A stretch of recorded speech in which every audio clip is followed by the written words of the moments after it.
வணக்கம் நண்பர்களே, அஸ்ட்ரோ ராஜாராம் திருச்சி. சிம்ம லக்னம், ஜீவனஸ்தானத்தை சந்திரன் செவ்வாய் சுக்கிரன்.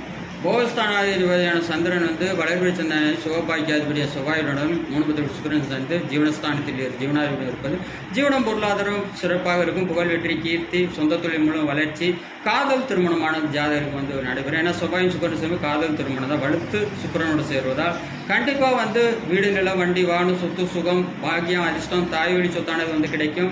கண்டிப்பாக சந்திர தேசிய ஒரு மத்தியமான பலன்கள் இருக்கும். வீடு, நிலம், வண்டி, வாகனத்தின் மூலம் உடல், மனம், புத்தி, சிந்தனை வளர்ச்சி, வீடு, நிலம், வண்டி, வாகனம், சொத்து, சுகம் அக்சரியான வாழ்க்கையை கொடுக்கும். அந்த சந்திரன் இருளை நோக்கி செல்லக்கூடிய சந்திரனாக இருக்கும்போது செவ்வாய் திசை சுக்கிரனை கடுமையான அதுக்கு விதி விலக்கு குருவின் பார்வை பெற்றிருக்கும்போது மறுபடியும் 3 திசை ஒரு நல்ல பலனை செய்யும். எனவே விதியை விட விதி விலைக்கு புரிஞ்சு 2024 பிரதமர் 2026 சட்டசபை முதல்வர்னு யூடியூப்ல போய் தமிழ் டைப் பண்ணி செல்ல அஸ்ட்ரோ ராஜாராம் வீடியோ 2027 கிடைக்கும். ஒன்று ரிசல்ட் 2025 விதிமதிகரி